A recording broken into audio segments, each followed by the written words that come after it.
Hi, Dr. Roberta Babb. Good to speak to you again. Hello, Kerry. It's nice to see you. So, just want to talk to the audience today. We've got Dr. Roberta Babb is a highly specialised chartered psychologist and a registered clinical psychologist and a director of forensics. Now, Dr. Babb and I have been working together for the last over 2 years. And so I just thought it'd be interesting for people watching this video to find out a bit more about yourself, what it's been like going on television several times as an expert in your field, mental health expert. So just share a bit about yourself, Dr. Babb, about what you do.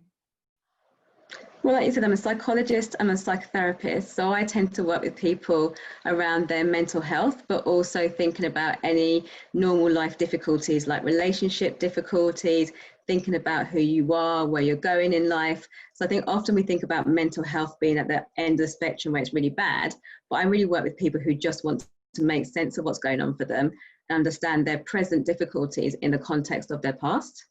And I also work with people who are involved in the criminal justice system. I also work with organisations and leaders to help them develop their leadership skills and the teams that they lead. Yeah, and you've worked with, you've worked in the NHS and had the government as a client or government organisation as clients as well. Do you want to tell us a bit about that? So I worked in the NHS for about 16 years. And I've also worked with other public sector organisations, and I've worked in a number of organisations in the private sector, so legal, advertising, also thinking about charity sector. So it's a wide range of organisations, I would say. And a lot of people say to me, you know, how can you actually work across so many different disciplines or with so many different fields? And I think the reality is I know people, that's my strength. And people you'll find in any organisation. So the context I can learn about, but people is what I know and who I know. Yeah. And so what makes you so unique? You know, what's the difference that you do to help your clients?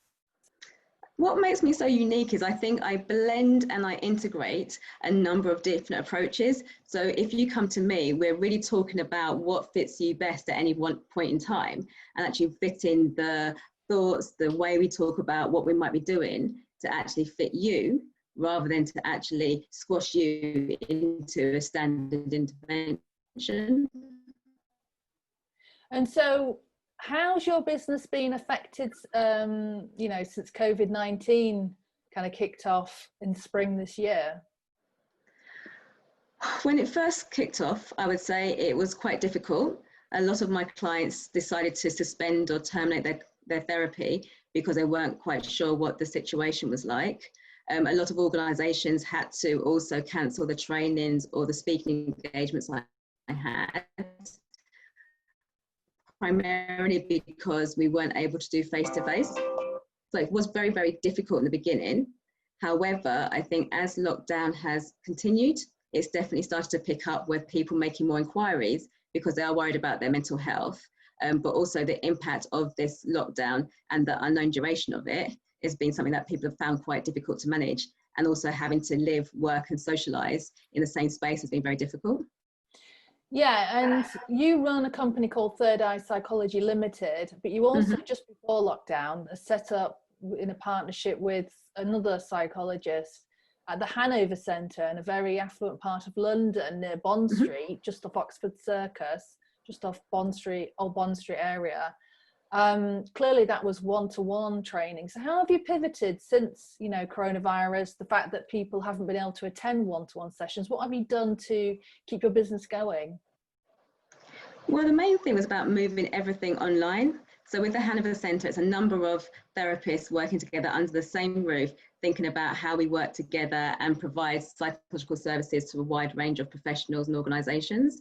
And the main thing has been how we move the offline world into the online world. And so my one-to-one sessions have gone online. The groups that I run are also run online. And the trainings and the workshops I also do are online. So the great thing about this was I was already doing online work before, but it's really nice and versatile. So now you've got a way of actually being able to respond to whatever happens. And so we're not having that stop, start, but we can be flexible, and I can ensure a smooth service, which isn't interrupted because of coronavirus or something else.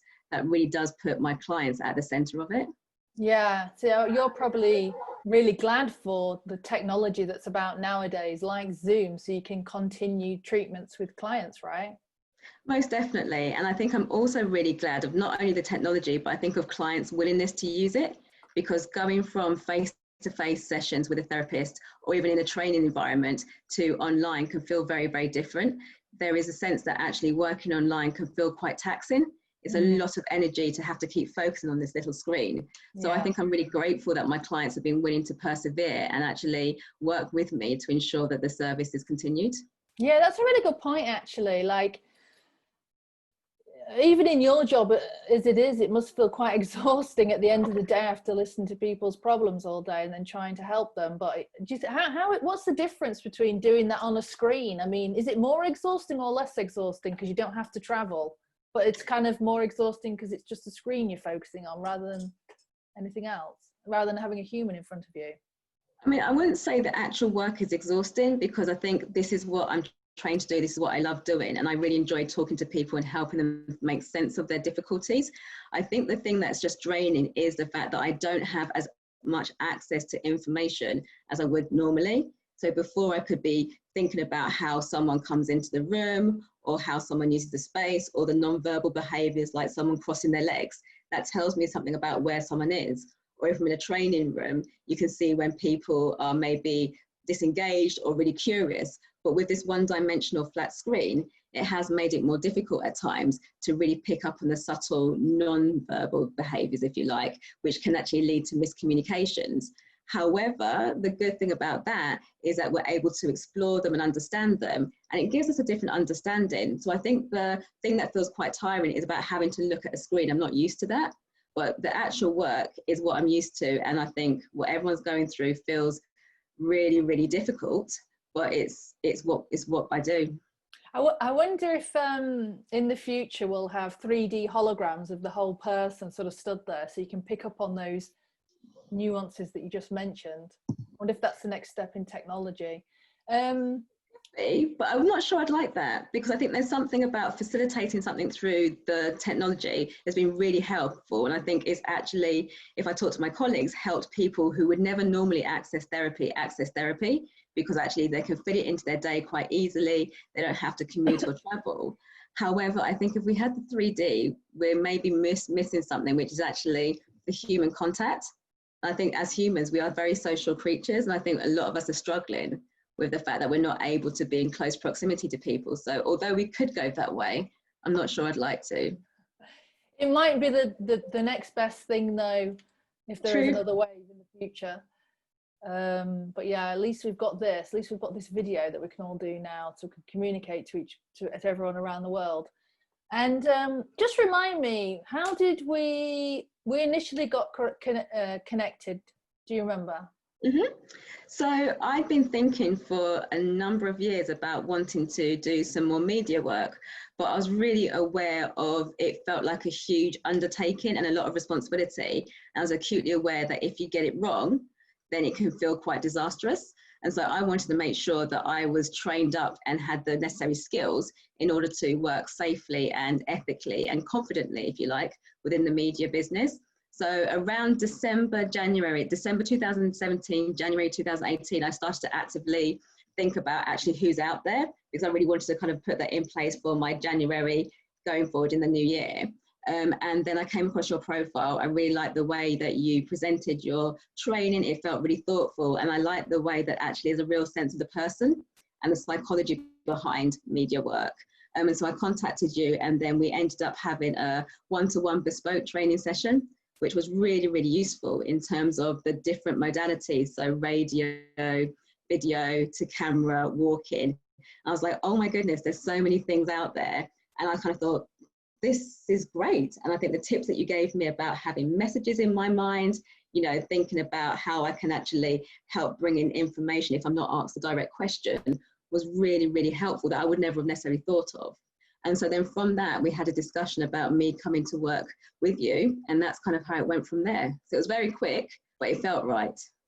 Yes. So, yes, because then you quickly became a client of mine. And what sort of piqued your interest, maybe in terms of where you thought, okay, this is actually really somebody that I do want to work with? Or was it just the feeling that this just feels right? This person gets me. She understands what I want to achieve and how to get there, and I trust with her experience she wants to get there. I mean, I'm answering that for you. It might be none of that.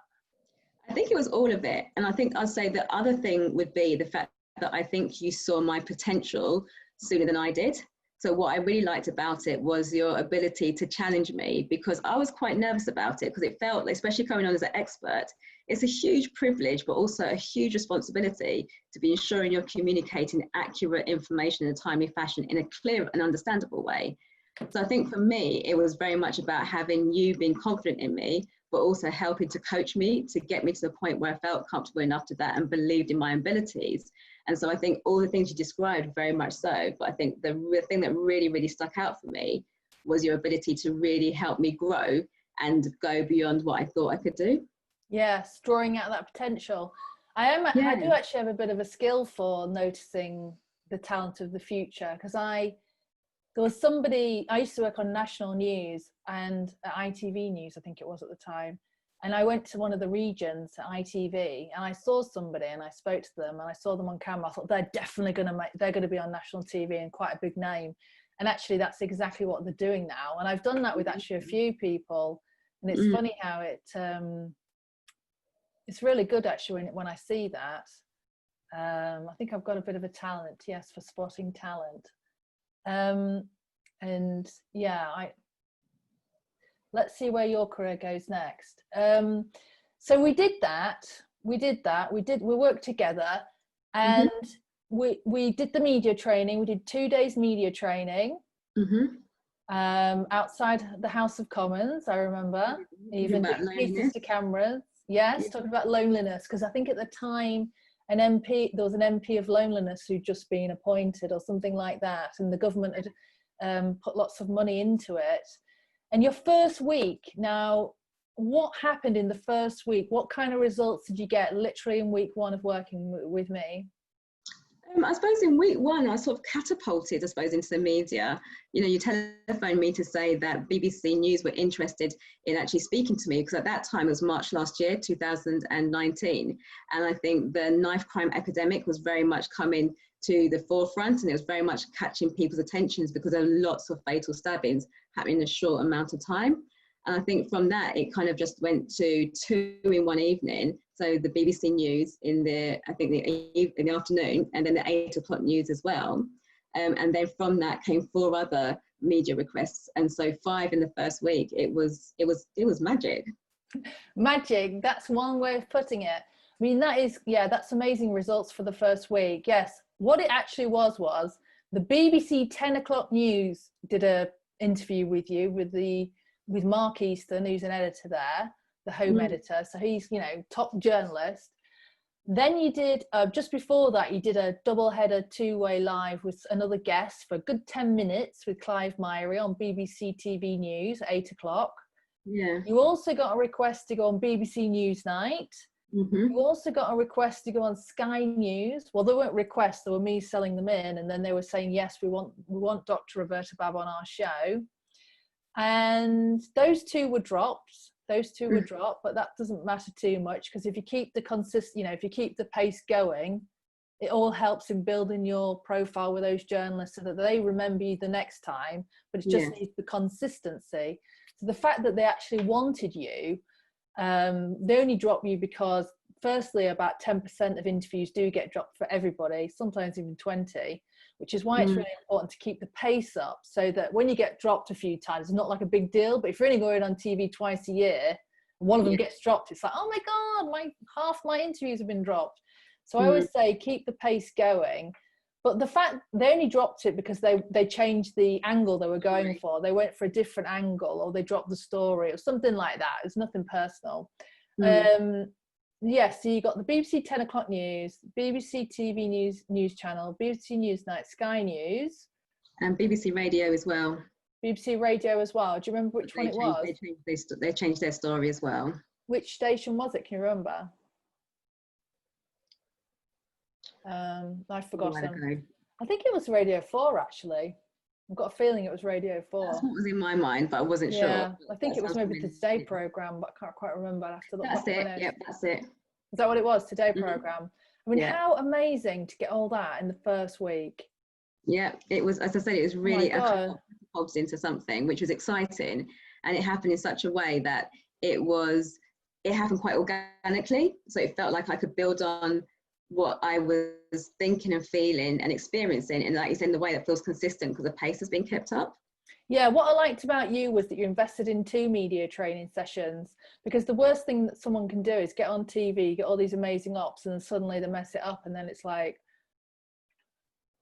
well, it's not good news. So, you know, at least you invested in yourself, and yeah, you got amazing results in week 1. It wasn't organic my side. I was working very hard. I don't doubt it, but I think as a client, it felt very organic. And I think that was important because I think it's stressful enough going on television. And I think because you managed all the backdrops and all the sort of communications, I didn't necessarily have to deal with that stress. You're very good at communicating to me, telling me exactly what was going to happen, who was going to meet at the studio, where to go, what time. And so that allowed me just to focus on being the expert. And so I think that's why it felt so organic, because it's like, okay, I'm doing my job. However, I'm aware there was a lot behind the scenes, but I wasn't really aware of it, which it feels like that was really good. That was really good in my experience. Yeah, so you got the Sky News. Also, you know, you've got in Metro as well, which has been really important. I always say if you can get in print media, this is vital.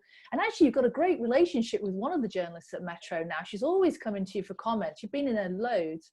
But in particular, why it's important is, you know, I got you an article in the Metro, and a TV journalist saw the article, remembered you because she'd forgotten, and then contacted you for another interview to talk about the effect on 20 plus, you know, 20 to 30s, how they've been affected by the coronavirus pandemic in terms of their mental health and financial well-being. So you were going to be on about mental health. So that's really important as well, about, you know, making sure that the experts like yourself are posting those articles on Twitter, you know, getting in the articles to drive more awareness because all the other journalists are reading it. You've been on BBC TV London several times, and as a result of that, you've also been invited to do an Instagram live Q&A on BBC London's newsfeed. But what I would say, sorry, Kerry, what I would say is what I think is really important, what you're highlighting is actually it's about having versatility. Yeah. So it's something about being, you know, I think versatile in actually communicating your messages through a number of different mediums, whether it's radio, television, social media, or even something like Instagram Live. And I think print. I think that's one thing that you really helped me to develop, is actually how do you communicate your message in a different way, but then so many people will see you and connect you. And I think that's really good in terms of raising your profile, but also letting people know the different things you can offer, because actually they have a better understanding of who you are and what you do.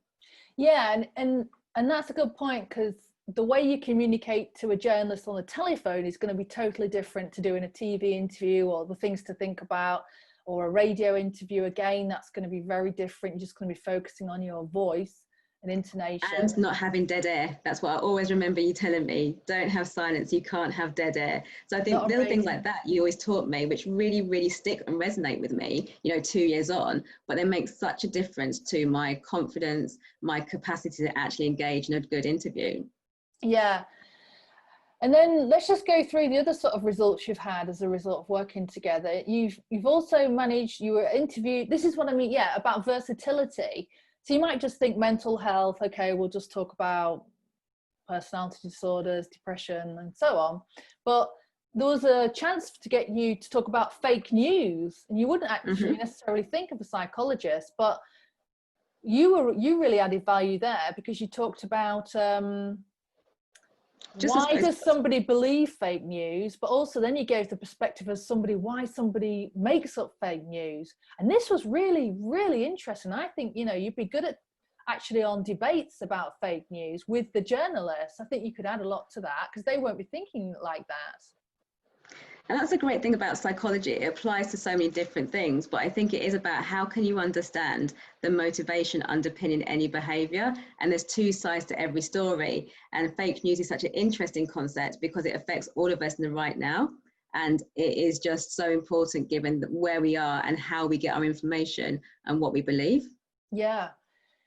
And then you also got an interview an interview secured, but you didn't do it through your own choice.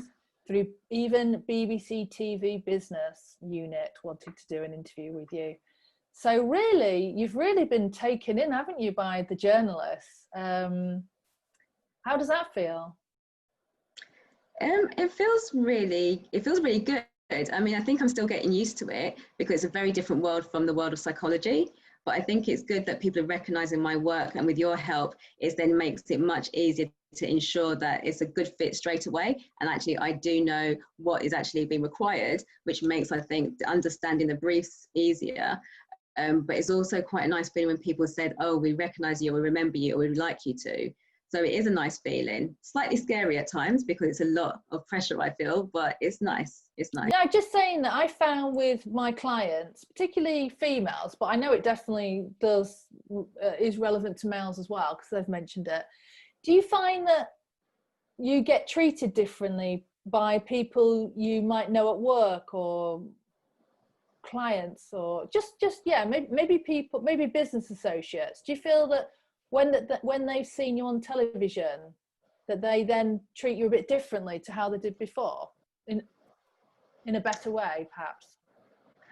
I'm not entirely sure because I think the paradox is that most of my, I suppose, exposure and most of my media work has come during lockdown. So I haven't really had the chance to get to speak to people. So I think only time will tell with that. And I think because of what I did, it was in a specialist area, people very much recognize me as it's good to have psychology, talking about important public health issues. But they treated me like I was normal, just regular. But I think once lockdown starts to really ease, I think then I'll start to see, because I definitely have had more of a presence in a number of different domains. And I think that will be interesting to see. Yeah. So I think since March then, this batch of work, since the lockdown batch of work, you've had a 1,200% increase in new inquiries for people working with you as a result of your TV, radio, Instagram, online and print articles. Yeah. So do you feel that you've had a good return on investment then as to what you spent with myself? Oh, massively. But I think for me, the return on investment isn't necessarily just sort of categorized through the number of referrals. It's really about having the opportunity to present a psychological opinion on a really important issue. And for me, if I can do that, that to me is the biggest return, because I think there's so many things out there that with a little bit of understanding, a little bit of psychology, a whole new perspective can open up a whole new dialogue, a whole new way of understanding. So if I can get out there and talk about things from a psychological perspective, that to me is the biggest investment and the return. And I think then if people come and want to work with me, that's an added bonus. TV presenters, journalists, lawyers, they're all, well, particularly journalists. We are, because I was a journalist for ITV and BBC. We are trained to ask questions, and really that's just our job, is to ask questions mainly. There's a bit more to it than that, but that's the crux, that's the core. What do you think about, given your insight into people, which I'd say that you, in some regards, you can have even more insight into an inquiring investigative journalist. And not all presenters are journalists either. They're not all from a journalist background. What do you think? I've got a feeling that I think a psychologist would actually make a good TV presenter. What do you think about that?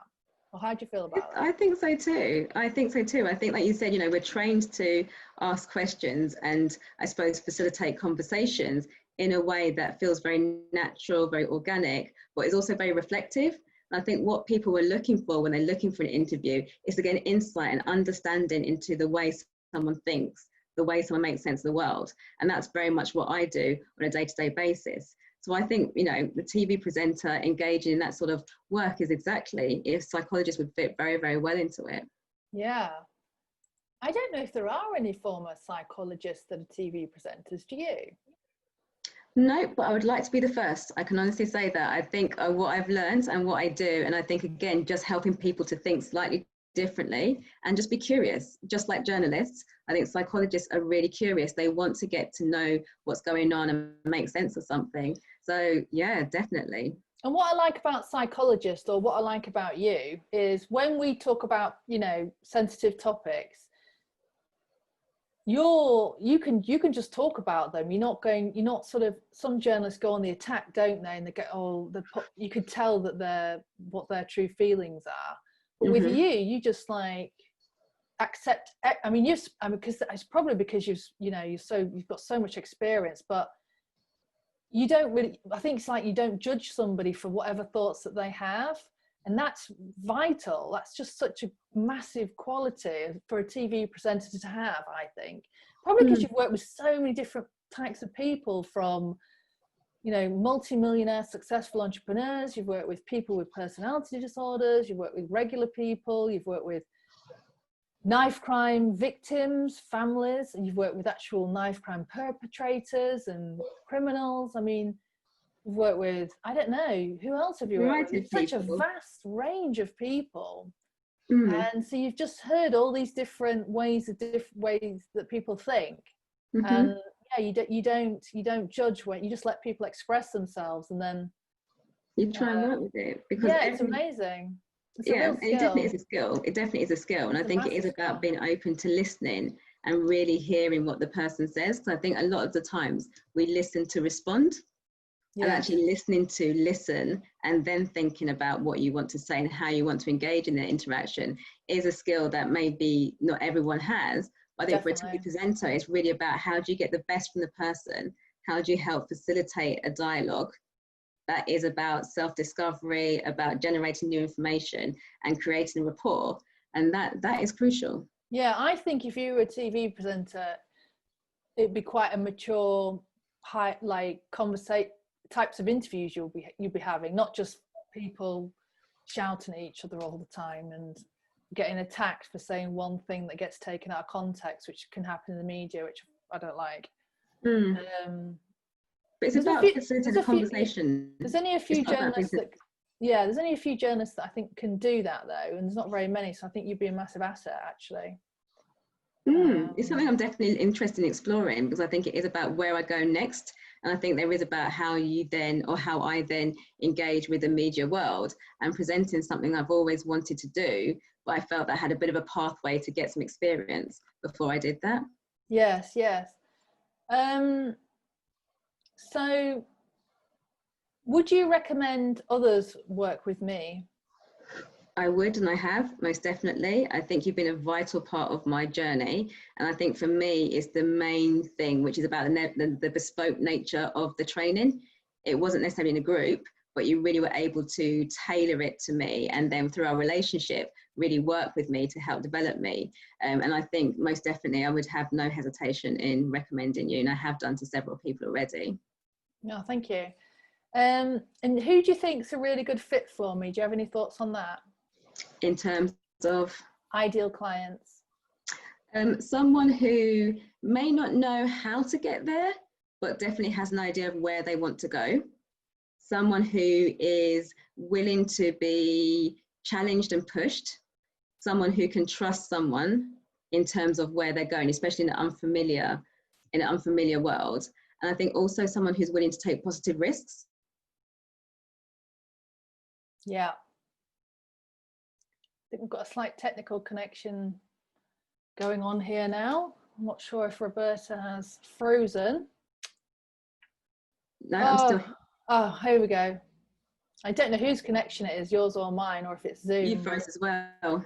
Did I? I think it's Zoom. I think Zoom's having problems. God, it's got too many people on it. Do you think that's what it is? I think so, especially around about now. The US, California's waking up. And you're struggling, you're going to go to the evening bit, so yes. Yeah, that's probably why. Maybe we should go back to Skype. So yeah, I think you were saying or someone who's willing to take positive risks and trust you. Because I think for me, the biggest shift was really making the decision to just go for it, because there's never a right time. You know, we can always talk ourselves out of these things, but the fact is I trusted that you felt that I could do it, and I was like, oh my gosh, yeah. And afterwards it was like really, really good. I felt that I had actually got all my points across. I contribute to a really important discussion around the public issue of knife crime, and that was a huge achievement. Yeah, literally week one, there you are talking to millions of people across the UK on television in their front rooms. What a big responsibility that is. But you know, that's it. You see, it's your background is good enough, you know, to do that because you are an authority on it. But I think that point about trust is really important, because what you don't want as a client or a potential client is not to value somebody's experience or opinion, and then you think, God, this is a massive thing, I'm about to talk to millions of people. Not that I train people to think like that, because then that will make them more scared, but that's the reality of it, right? When you did the interview with Mark Easton, literally 5 million people were probably watching that interview, and then it goes out online as well, so it's even more. So if you've got somebody you don't really trust, then it can all come crashing down.